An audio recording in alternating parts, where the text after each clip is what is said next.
నమస్కారం welcome to I dream నేను మీ సంగీత అంటే ఈ మధ్య కాలంలో అమ్మాయిలు అబ్బాయిలు లవ్ చేసుకుంటున్నారు ఎవరో ఒకరు ఆ రిలేషన్షిప్ లో చాలా సీరియస్ గా ఉంటున్నారు ఇంకొకరు మాత్రం టైం పాస్ అనే చెప్పొచ్చు అంటే మాక్సిమం చూస్తున్న కేసులలో అలాగే ఉంటుంది చాలా ట్రూ లవర్స్ అంటే చాలా రేర్ అయితే ఒక అబ్బాయి నన్ను అప్రోచ్ అయ్యాడు మేడం నన్ను ఒక అమ్మాయి మోసం చేసింది ప్రేమించింది పెళ్లి చేసుకుంటాను అంది ఇంట్లో ఒప్పించమని చెప్పింది తర్వాత నా దగ్గర నుంచి కొన్ని డబ్బులు తీసుకుంది చదువు అంటే తన కాలేజ్ ఫీజు కానివ్వండి ఇంకా మిగతావి వాటి కోసం అంతా నన్ను యూజ్ చేసుకుంది తర్వాత ఇప్పుడు నువ్వు ఎవరు అని చెప్పేసి క్వశ్చన్ చేస్తుంది నేను ఆ అమ్మాయి మీద ఎలాంటి కేసులు ఫైల్ చేస్తే ఆమెకు శిక్ష పడే అవకాశాలు ఉంటుంది అని చెప్పేసి ఆయన నన్ను అప్రోచ్ అయ్యాడు కానీ ఇక్కడ అబ్బాయిలు గ్రహించాల్సింది ఏంటంటే అమ్మాయిల మీద ఇట్లా నేను అమ్మాయి చేతిలో మోసపోయాను అని కేసు పెట్టాలంటే మీకు ఎలాంటి చట్టాలలో కూడా అమ్మాయి మీద కేసు పెట్టడానికి లేదండి అంటే మీరు అబ్బాయి అయితే మోసం చేశాడు అంటే ఈజీగా పెట్టచ్చు అంటే మీ ఇప్పుడు ఈ మధ్య కాలంలో రేప్ కేసు అని చెప్పేసి చీటింగ్ కేసు అని చెప్పేసి ఇలాంటివి చాలా ఉంటున్నాయి కానీ అమ్మాయి విషయంలో అలా ఉండదు అమ్మాయి వివరాలన్నీ గోప్యంగా ఉంచడం జరుగుతుంది ఎందుకంటే ఆ అమ్మాయి ఇంకా రేపు రోజుల్లో పెళ్లి చేసుకోవాలి వేరే వాళ్ళ ఇంటికి వెళ్ళాలి ఇవన్నీ కూడా దృష్టిలో పెట్టుకుంటారు ప్రైవసీ అనేది చాలా మెయింటైన్ చేస్తారు ఎవరికైనా ఉంటుంది మీరు కూడా ప్రైవసీ అనేది మెయింటైన్ చేసుకోవచ్చు కాకపోతే ఇక్కడ కేసు ఫైల్ చేయాలి అంటే మాత్రం కుదరని అసలు ఇంకా కుదిరే ఛాన్సెస్ చాలా తక్కువ మీరు ఏం చేయొచ్చు అంటే ఇలాంటి కేసులలో ఒకవేళ కనుక ఆ అమ్మాయి ఇప్పుడు ఇష్టపూర్వకంగా ఉన్నన్ని రోజులు మీతో ఉంది మీతో ట్రావెల్ చేసినన్ని రోజులు ట్రావెల్ చేసింది దాని తర్వాత నెక్స్ట్ ఎందుకో ఆవిడకి మీరు నచ్చలేదు వెళ్ళిపోవాలి మీ జీవితం నుంచి అని అనుకొని వెళ్ళిపోయింది మీ నెంబర్స్ బ్లాక్ చేయడం కానివ్వండి మీతో మాట్లాడకుండా ఉండడం కానివ్వండి అసలు మీకు తన వివరాలు ఏవి చెప్పకుండా ఎక్కడో ఉంటున్న టైంలో మీరు వెళ్ళి డిస్టర్బ్ చేశారు అంటే మిమ్మల్నే హరాస్మెంట్ చేస్తున్నారు అని చెప్పేసి కేసులో ఫైల్ చేసే అవకాశం ఉంటుంది అంతేకాకుండా ఇబ్బంది పెడుతున్నాడు నన్ను థ్రెటనింగ్ చేస్తున్నాడు ఇవన్నీ మీరే శిక్షార్హులు అయ్యే అవకాశం ఉంటుంది కానీ ఇక్కడ మీరు ఒక స్టెప్ తీసుకుంటే కొంచెం మీకు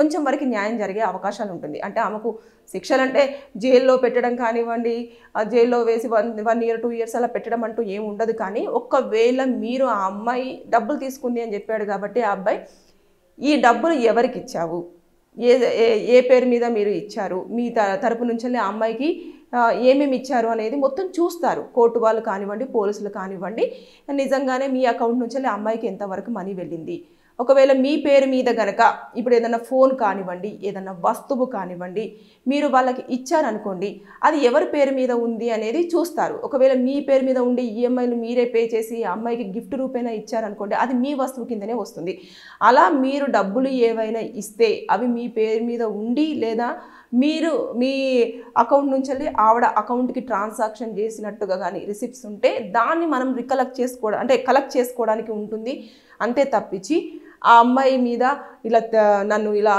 శారీరకంగా వాడుకున్నారు లేదు అంటే మానసికంగా ఇబ్బంది పెట్టారు అరెస్ట్ చేశారు ఫేక్ ప్రామిసెస్ చేశారు ఇలాంటివన్నీ కూడా అమ్మాయి మీద పెట్టడానికి చట్టాలలో ఎక్కడా కూడా సెక్షన్స్ అనేవి లేవు సో అబ్బాయిలు మీరు ఎప్పుడైనా లవ్ చేసినప్పుడు జాగ్రత్త అమ్మాయి మీకు నిజంగానే మీరంటే ఇష్టపడుతుందా లేదంటే టైంపాస్ కోసము ఉంటుందా అనేది మీరు తెలుసుకున్న తర్వాతనే ఒకవేళ లవ్ చేస్తారా ఒక 1 year చూడండి లేదు అంటే ఒక 6 months చూడండి ఇమీడియట్గా పేరెంట్స్కి చెప్పండి చెప్పిన తర్వాత వాళ్ళు ఒప్పుకుంటే పెళ్లి చేసుకోండి లేదు అనుకుంటే మీరు మేజర్స్ అయినప్పుడు ఇంట్లో కుటుంబ సభ్యులు ఒకవేళ ఒప్పుకోని పక్షంలో మీరు బయటకు వచ్చేసి మీరు జీవితంలో సెటిల్ అయిపోయిన తర్వాత పెళ్లి చేసుకోవడానికి ప్రయత్నం చెయ్యండి తప్పించి ఒకరినొకరు చంపుకోవడాలు లేదంటే ఒకరిని పనిష్మెంట్ చేసుకోవడాలు ఒకరిపైన ఒకరు కేసులు పెట్టుకోవడాలు ఇలాంటివన్నీ చేస్తే అనవసరంగా మీ లైఫ్ స్పాయిల్ అయ్యే అవకాశం ఉంటుంది ఎందుకంటే లవ్ అనేది ఒక లైఫ్లో ఒక సిగ్మెంట్ లాంటి అంటే జస్ట్ వచ్చిపోతూ ఉంటుంది అంతే అక్కడే మనం ఆగిపోతే మన లైఫ్ అంతా కూడా అక్కడే స్ట్రక్ అయిపోతుంది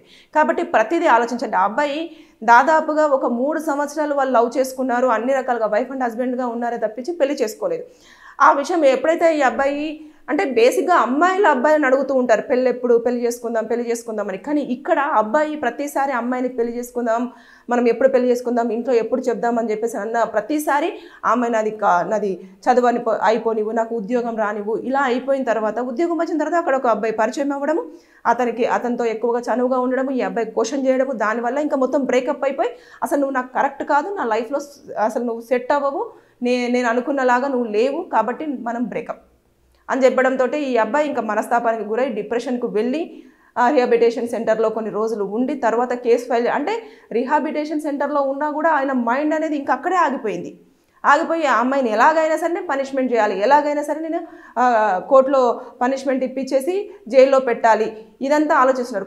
అంటే ఆ అబ్బాయి ఆ అమ్మాయి అంటే ఇంకా ఇప్పటికీ విపరీతమైన లవ్ చేస్తూ ఉన్నాడు, ప్రేమతోటే ఉన్నాడు.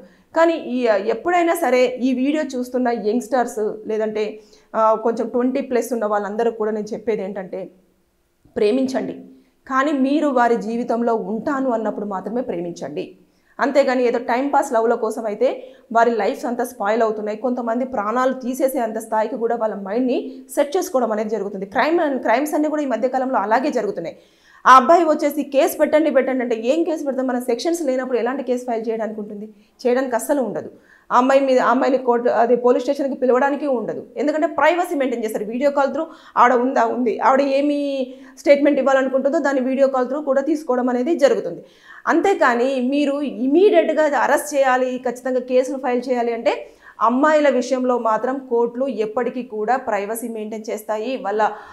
వాళ్ళని ఎప్పుడు కూడా ఇబ్బంది పెట్టాలనుకోవు. కోర్ట్స్ కానివ్వండి, పోలీస్ స్టేషన్లు కానివ్వండి, కొంచెం అమ్మాయికి ఫేవర్గానే ఉంటాయని చెప్పేసి నేను ఈ వీడియో త్రూ ఒక యాజ్ ఎ అడ్వకేట్గానే చెప్తూ ఉన్నాను. ఎందుకంటే చట్టాలన్నీ అలాగే ఉన్నాయి, మన కాన్స్టిట్యూషన్ అంతా కూడా అలాగే దాన్ని ఉంది కాబట్టి. అంటే పూర్వంలో అలాగే జరుగుతూ వచ్చింది. అమ్మాయిల మీద దాడులు కానివ్వండి, యాసిడ్ల దాడులు కానివ్వండి, హింసించడం కానివ్వండి, డౌరీ హరాస్మెంట్లు కానివ్వండి, పెట్రోల్ వేసి తగలట్టడం కానివ్వండి, ఇలాంటివన్నీ ఎక్కువ జరిగిన నేపథ్యంలోనే చట్టాలు అలా రూపొందించడం జరిగింది. ఈ మధ్య కాలంలో కొంచెం అబ్బాయిలకు కూడా ఫేవర్గా రావడం అనేది మనం చూస్తూ ఉన్నాము. అంటే ఈ కొంచెం మారుతూ వస్తున్నాయి. అంటే జడ్జిమెంట్స్ అనేవి మారుతూ ఉన్నాయి. అంటే సెక్షన్స్ అలా ఉన్నప్పటికీ కూడా జడ్జిమెంట్స్ అనేవి కూడా కొంచెం అబ్బాయిలకు ఈ మధ్యకాలంలో ఫేవర్గానే వస్తున్నాయి. కాబట్టి చట్టాలు ఏం చేస్తాయి, అసలు మాకు న్యాయం జరగదేమో అని ఆలోచించే వారికి నేను చెప్పేది ఏంటంటే, మీరు ఒక్కసారి కోర్టుకు వెళ్ళిన తర్వాత అక్కడ మీరు ఏవైతే ఎవిడెన్సెస్ ప్రొడ్యూస్ చేస్తూ ఉంటారో దాని ప్రకారంగానే ప్రతి పాయింట్ అనేది ఇన్వాల్వ్ అవుతుంది. ప్రతిదీ కూడా కోర్టు పరిగణలోకి తీసుకుంటుంది. కాబట్టి అక్కడ మీకు న్యాయం జరిగే అవకాశాలు ఉంటాయి. పోలీస్ స్టేషన్కి వెళ్ళినప్పుడు కూడా మీరు విత్ ప్రూఫ్స్తో వెళ్ళండి. వెళ్ళిన తర్వాత కేసులు అంటే మీరు ఎప్పుడైనా ఎఫ్ఐఆర్ చేసేటప్పుడు ఏం చేస్తారు అని అంటే, ఏదో నామకే వాస్తే రాస్తారు, ఇలా నాకు అన్యాయం జరిగింది అలా అని చెప్పేసి.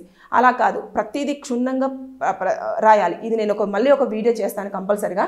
కానీ ఇప్పుడు ఈ అబ్బాయి విషయంలో నేను చెప్పింది ఏంటంటేను, ఆ అమ్మాయి దగ్గర నుంచి నేను కాల్ చేయడం జరిగింది. ఆ అమ్మాయికి ఈ అబ్బాయి దగ్గర నుంచి దాదాపుగా 8 లక్షల డబ్బులు తీసుకొని ఆమె కాలేజ్ ఫీ పే చేసుకుంది. తర్వాత కొన్ని లగ్జరియస్ లైఫ్స్ కోసం కానివ్వండి, తన దగ్గర ఒక ఐఫోన్ కానివ్వండి, కొనిపించుకున్న వస్తువులన్నీ కూడా నేను దానికి సంబంధించి అన్ని లెక్కలు కట్టేసి డబ్బులైతే ఇప్పించగలిగాను. కానీ ఆ అబ్బాయి ఇంకా అమ్మాయి దగ్గర నుంచి బయటికి రాలేకపోతున్నాడు. సో నేను ప్రతి ఒక్కరికి ఈ వీడియో తిరుగుతూ చెప్పేది ఏంటంటే, లైఫ్లో మనకు ఏదైనా సరే వచ్చి వెళ్ళిపోతుందంటే పోనివ్వండి. దాన్ని పట్టుకొని వేలాడుతుంటే మనం ఏదో ఒక ఇబ్బందుల్లో ఇరుక్కునే అవకాశాలు ఉంటాయి. దయచేసి ఎవరైనా సరే మీ లైఫ్లో మీరు ఉన్నత స్థాయికి వెళ్ళి డబ్బు కానివ్వండి, కెరియర్ పరంగా బాగా సెటిల్ అవుతే మనకు ఏది ఎప్పుడు రాసి ఉంటుందో అప్పుడు వచ్చి ఖచ్చితంగా తీరుతుంది.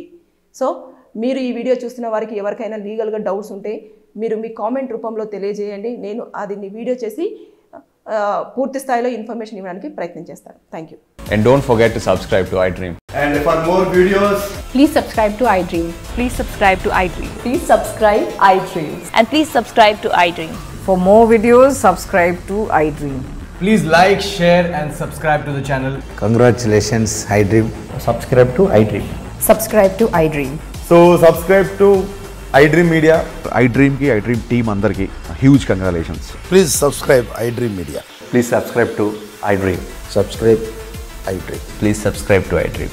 iDream అంటే నా కళల ఛానల్ను సబ్స్క్రైబ్ చేసుకున్న నోరు తిరుగుతలేదు, మీరైతే గంట గుర్తు కొట్టండి. For more such videos, please subscribe to iDream. Subscribe to iDream. Please subscribe to iDream. Please subscribe iDream Media. Please do subscribe to iDream. Please subscribe to iDream Media. For best entertainment and information, please subscribe iDream.